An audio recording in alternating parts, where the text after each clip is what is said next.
Narito na ang mga pinakabalalaking balita sa One North Central Luzon ngayong Biyernes. Exclusive! Kakalibing na patay sa isang sementeryo, inilabas mula sa nicho at pinagnakawan umano. Presyo ng diesel, posibleng pumalo sa 146 per liter sa susunod na linggo. Dagsa na mga magsisiuwian para sa Semana Santa, asahan na raw simula weekend. At ating dayuhin ang tila pool na nasa dagat sa Kasiguran, Aurora. At ang Tanap Abyss Falls sa Burgos, Ilocos Norte.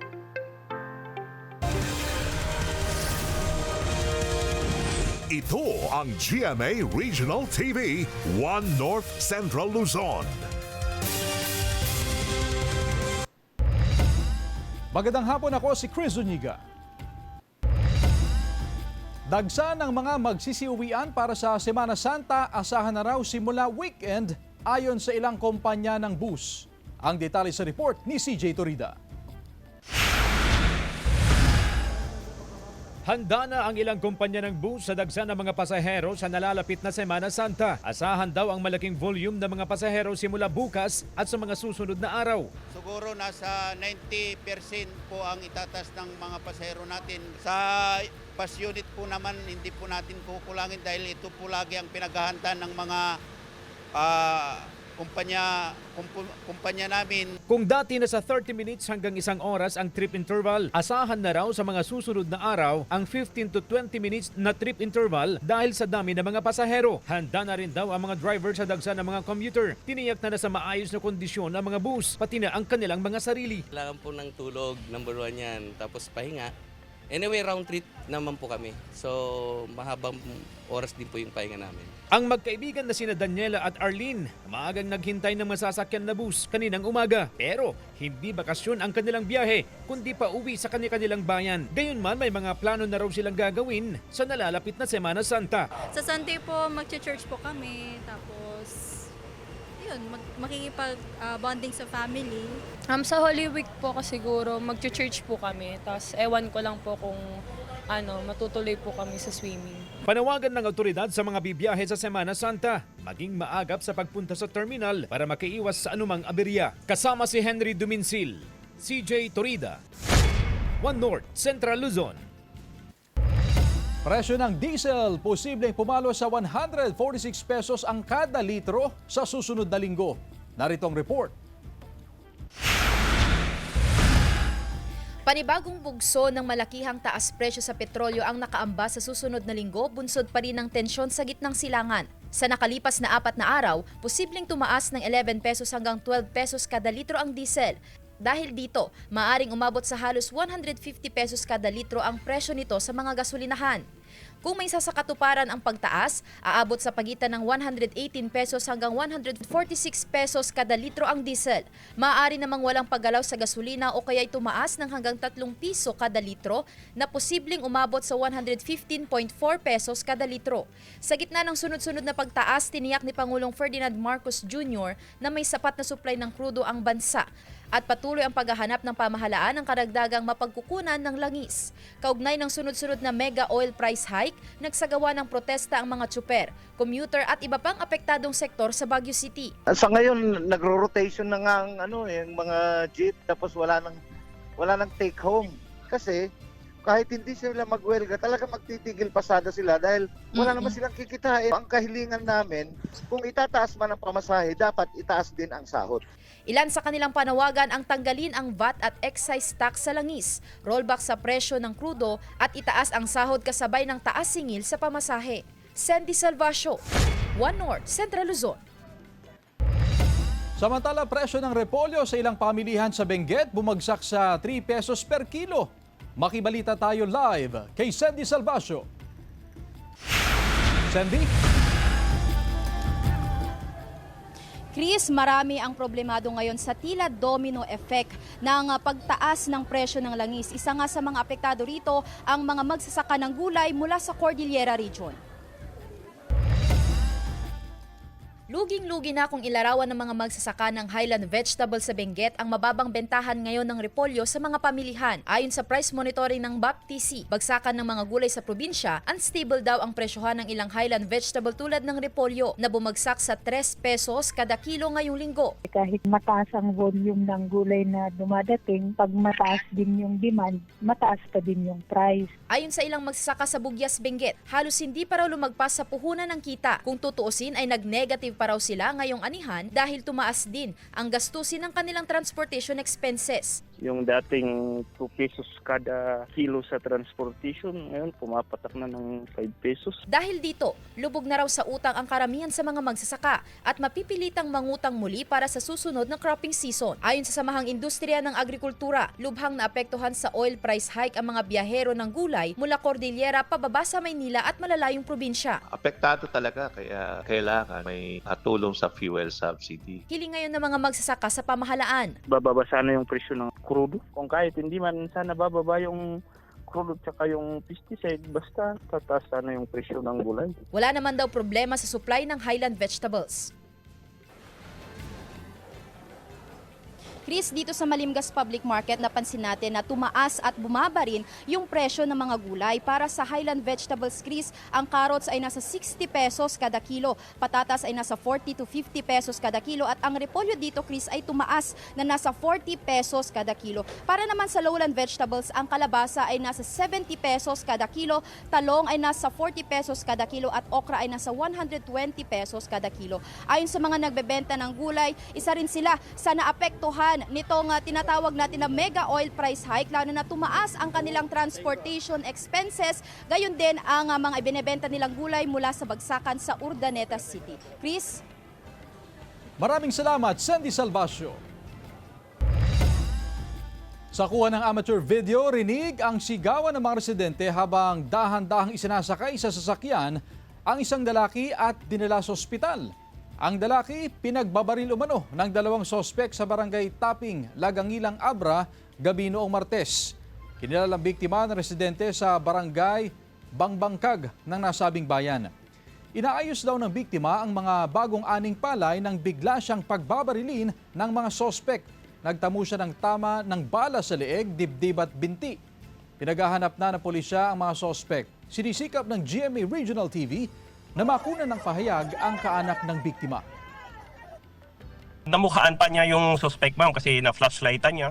Nakita niya, na-identify niya yung suspect. And previously, ma'am, mayroon silang conflict, ma'am, yung suspect at yung victim. Kasi nga si victim, yung asawa ni victim, nagkautang dito sa suspect na hindi mabaya-bayaran, ma'am.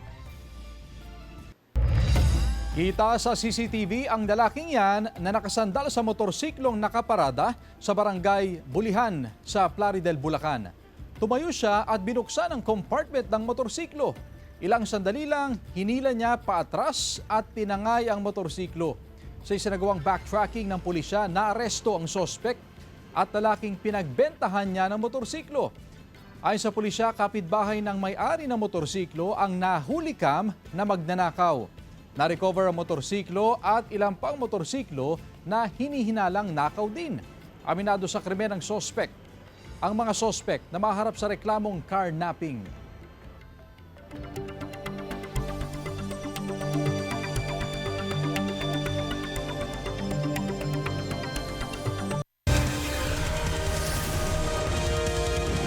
Ito ang GMA Regional TV, 1 North Central Luzon.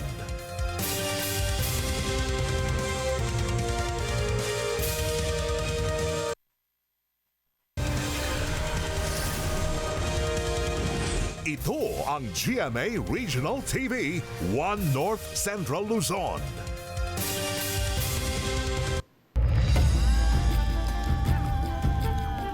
Kakalibing na patay sa isang sementeryo, inalabas mula sa nicho at pinagnakawan umano. Tutukan sa report. Sa isang amateur video, makikita ang nakabukas na ataul at nakaharang sa daan sa sementeryo sa Barangay Kalikid Sur, Cabanatuan City, Nueva Ecija. Kuha ito ng isang dadalaw sana sa sementeryo. Agad niyang ipinagbigay alam sa namamahala sa sementeryo at sa mga opisyal ng barangay. At sila na rin ang nagpaabot sa mga kaanak ng namayapa na pag-alaman na ang mga labi ay inilibing hapon noong March 14, 2026. Agad ding ibinalik ang kabaong sa loob ng nicho at sinimento. Pero muling pinabuksan ng mga kaanak ang nicho upang matiyak na maayos ang labi ng namayapang mahal sa buhay. Nadiskubre na magulo ang loob ng ataul, nawala ang unan at ilang gamit. Tiningnan po namin, hindi naman po sinalahula, kundi para pinagtripan lang. Hinala ng sepulturero at mga kaanak ng namayapa, mga kabataan ang responsable sa insidente. Sana po magbigyan po ng justisya yung nangyari sa kapatid ko kasi hindi po katanggap-tanggap yung nangyari na yun. At ayaw din po namin maulit yun sa iba. Sana raw mahuli ang mga gumawa sa insidente. Hihigpitan pa raw ng mga opisyal ng barangay ang pagbabantay sa sementeryo. Iniimbestigahan na ng otoridad ang insidente. Sandy Salvacio, One North, Central Luzon. Tumaas na rin ang presyo ng kada sako ng uling at naglalaro ngayon sa 330 pesos ang kada sako. Tukan sa report ni Joel Fernandez. Dahil sa pagtaas ng presyo ng LPG ngayon, ilang residente na ang bumibili ng uling. Pero kasabay ng taas presyo sa LPG, tumaas din ang presyo ng uling sa Kalasyaw, Pangasinan. Kung dati ang isang sako ng uling ay nagkakahalaga ng 320 pesos, ngayon nasa 330 pesos na. Asahan pa raw ang pagtaas ng presyo niyan sa mga susunod na araw. Tumawag po ako doon sa nagsusupply sa akin. Sabi nila tumaas daw. Dahilan po dahil yung transportasyon nila galing pa sa Weste, siyempre magkukusol mo ng gasolina po yun. So itinaas na nila. Bukod sa pagtaas ng demand sa uling, mabenta rin ngayon ang kalan na ginagamitan ng uling o kahoy. Nasa 150 hanggang 650 pesos ang presyo ng kalan, depende sa laki. Naging mabenta din po yung kalan. Dati hindi gumagalaw po yan. Kahapon, market day, hindi ko na rin matansya kasi nagsidatingan yung bumili ng mga kalan. Ang ilang karinderya gumagamit na raw ng uling sa pagluluto. Malaking tipid daw ito lalo ngayong tuloy-tuloy ang pagtaas ng presyo ng mga bilihin. Sa makakatipid ka sa sa presyo ng gas at saka uling, mas masarap ang luto ng uling. Kasama si Ron Taniedo, Joel Fernandez, One North, Central Luzon.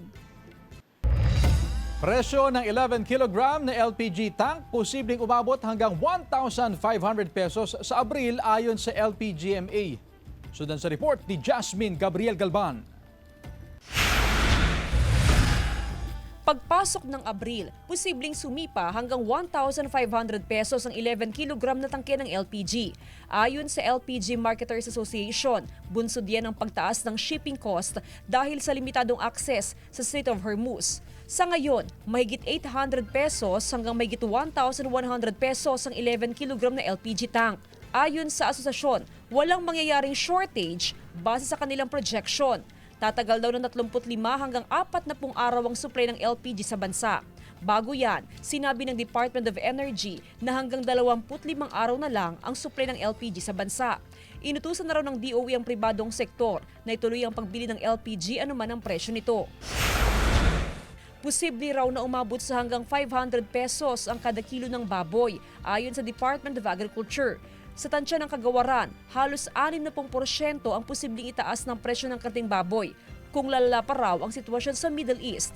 Sa tingin ng grupong Sinag, hindi aabot sa anilay worst case scenario ang presyo ng baboy. Nasa 185 hanggang 190 pesos daw ang farm gate price ng baboy, kaya nasa 340 hanggang 350 pesos lang dapat ang presyo ng karne sa palengke. Jasmine Gabriel Galban, One North, Central Luzon. Samantala, Dagupan Police tiniyak ang seguridad ng mga bisitang dadagsa sa Tondaligan Beach sa Semana Santa. Narito ang report. Matumal pa raw ang kalakalan sa Tondaligan Beach Park sa Dagupan City ngayon. Mahina po ngayon, sir. Kasi yung mga bata ngayon nasa graduation ng mga school. Kasi yung mga tao nasa school lahat. Pero sana raw lumakas ang operasyon pagdating ng Semana Santa. Maganda yung yung view, tsaka malinis. Okay lang. Kaya dito, yung foods, okay lang, sarap. Dahil sa inaasahang dagsa ng mga beachgoers sa Holy Week, kasado na ang seguridad ng mga otoridad. Mag-ingat lalong-lalo na yung mga anak nilang kasama na naliligo sa ating karagatan, ay upang maiwasan ang anumang trahedya na mangyari. Nagka-alerto rin ang Philippine Coast Guard. Nag-request na rin po kami ng additional personnel from our regional office. Susunduin namin bago itong huli. Aalalay rin ang Philippine Navy, CDRRMO at mga force multiplier. Posible raw na papalo sa 5,000 ang bilang ng beachgoers pagdating ng Sabado de Gloria at Linggo ng Pagkabuhay. Babala ng autoridad sa mga beachgoer, bawal maligo ng nakainom, alagaan ang mga bata at mag-ingat sa pag-atake ng dikya. Kasama si Henry Duminsil, CJ Torida, One North Central Luzon. Barangay Fiesta at iba pang aktibidad ng Mangaldan LGU kinansela bilang bahagi ng pagtitipid. Sudan sa report.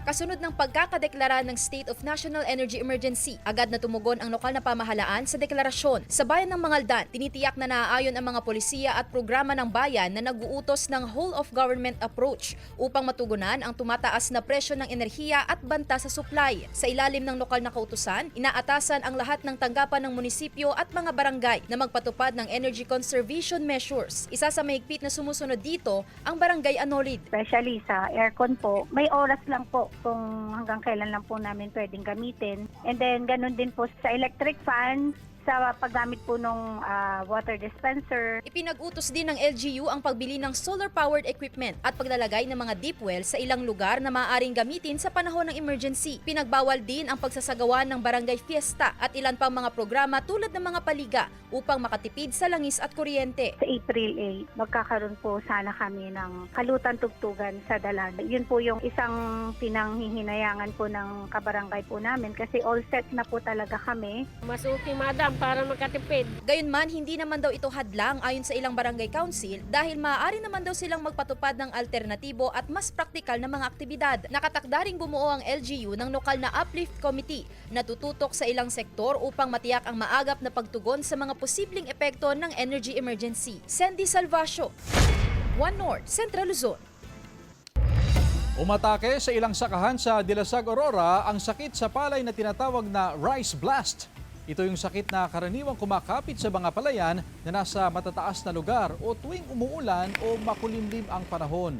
Nag-uumpisa ito sa paninilaw ng dahon saka unti-unting natutuyo ang uhay ng palay hanggang sa ito ay mamatay.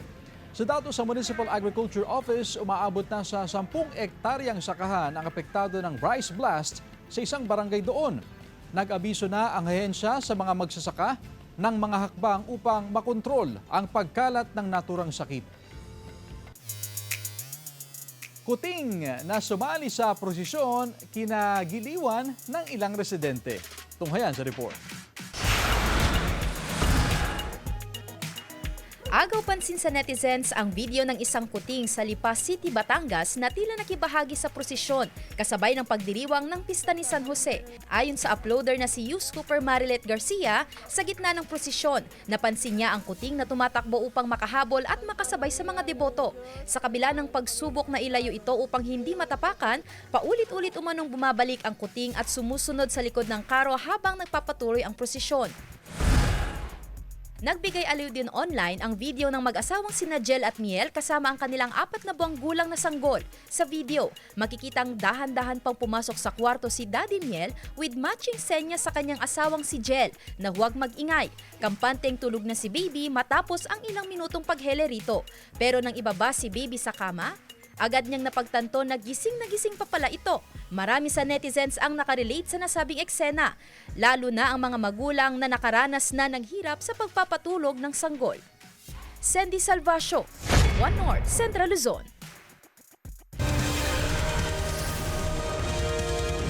Ito ang GMA Regional TV, One North Central Luzon.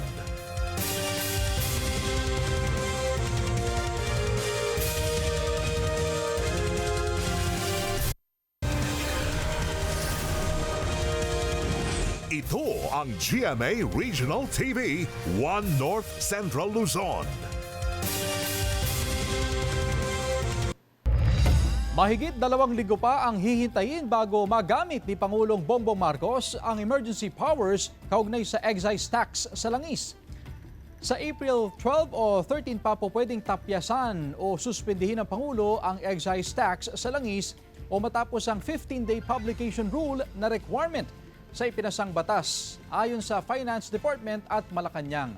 Nitong Miyerkules, pinirmahan ni Pangulong Marcos ang Republic Act 12316 na nagbibigay ng emergency powers sa Pangulo na tanggalin o bawasan ang buwis sa mga produktong petrolyo.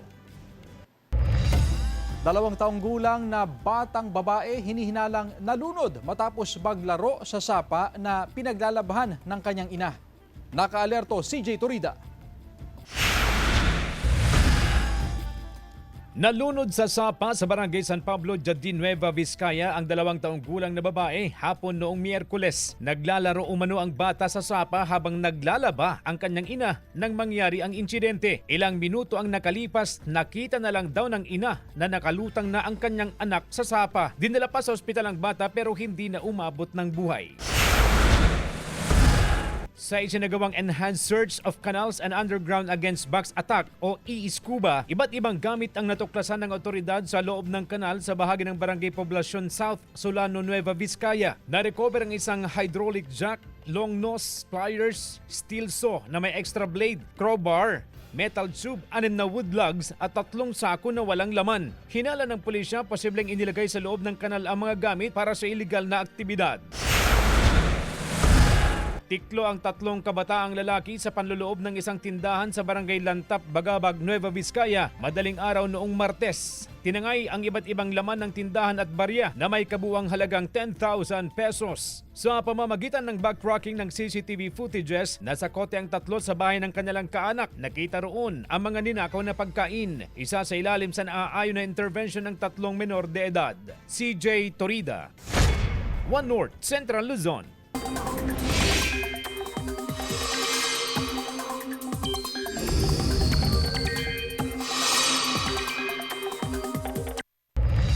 Mga kapuso, magtutuloy-tuloy ang mainit na panahon sa halos buong bansa.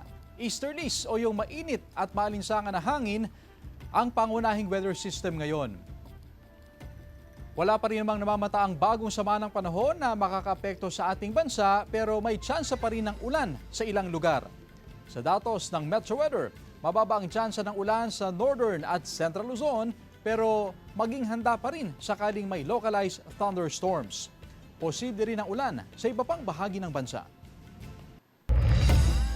Bagong cold storage facility para sa mga sibuyas, ininspeksyon ni PBBM sa Isabela. Silipin sa report.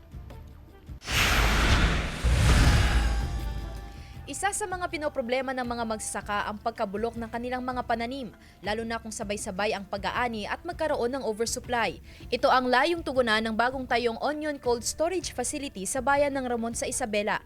Mahigit 20,000 sako ng sibuyas na karaniwang tinatanim at inaani lamang sa panahon ng tagtuyo. Pwedeng iimbak dito ang sibuyas pati ang ibang gulay hanggang 7 buwan nang hindi nabubulok. Ininspeksyon niya ni Pangulong Bongbong Marcos. Malaking bagay ito sa mga magsasaka. Dati po kung nung wala yung cold storage, pag binaba ng traders ang presyo ng sibuyas, obligado po kaming ibenta sa kanila. Ngayon po, may choices na kami para ilaban namin ang aming produkto sa market. Ayon sa Department of Agriculture, aabot sa 50,000 tons ang produksyon ng sibuyas kada taon na pwede pang madagdagan kung may sapat na cold storage na itatayo ng mga LGU at farmer cooperatives. Mahalaga ito para hindi na kailanganing mag-import ng sibuyas mula sa abroad. We can plant as much onion as we want or the country needs as long as we can store it for a period of time na pwede tayo hindi na mag-import eh. So critical talaga na maraming cold storage. Marami pa raw binabalak na cold storage facilities ang Department of Agriculture para sa iba pang agricultural products. Pero dahil matindi-tindi ang konsumo ng kuryente ng cold storage, pinag-aaralan ang paggamit ng solar energy. Ininspeksyon din ni Pangulo ang bagong tayong palay storage facility sa lugar. Sandy Salvacio, One North, Central Luzon. Iba't ibang pasyalan sa Aurora at Ilocos Norte na swak ngayong tag-init, ating dayuhin sa report. Kakaibang pasyalan ang dinarayo ngayong tag-init sa bayan ng Kasiguran sa Aurora. Swak sa beachgoers ang Tila Pool sa dagat na mas kilala bilang Tibu Tidal Pool. Mamamangha ka sa malinis at bughaw nitong tubig kaya't enjoy ang magtampisaw. May rooms and cottages din na maaaring rentahan ng mga gustong mag-picnic at overnight sa murang halaga. Madali lang itong puntahan dahil accessible ito sa lahat ng uri ng sasakyan. At hindi pasyalan ang Tanap Avis Falls sa Burgos, Ilocos Norte. Kakaiba kasi ang ganda ng lugar na picture perfect bawat sulok. Kakaiba rin ang rock formations ito na daluyan ng crystal clear na tubig. Malamig sa lugar at napalilibutan ng mga lunti ang mga puno. Sa Vintar, Ilocos Norte, isang malaparaisong lugar ang tiyak na inyong babalik-balikan. Tara na't magtampisaw sa tinatawag na Ubbog ni Alsam dahil may malaking bukal sa lugar. Bukod sa malinis at kulay asul na tubig, swak din ang pasyalan sa mga mahilig sa adventure. May malaking bato rito na pwedeng akyatin para mag-dive sa ilog. Kung biyaheng norte na rin lang ang pag-uusapan, hindi nyo dapat palagpasin ang Saud Beach sa Pagudpud, Ilocos Norte. Iba't ibang water activities ang pwedeng itry sa lugar, gaya ng speedboat at banana boat. Bonus pang masisilayan dyan ang wind turbine sa gilid ng dagat. Ayon sa pamunaan ng ilang resort sa lugar, may mga nakabook na para doon magbakasyon sa Holy Week. Nakahanda na rin ang MDRRMO para magbantay sa lugar. Jewel Fernandez, One North, Central Luzon.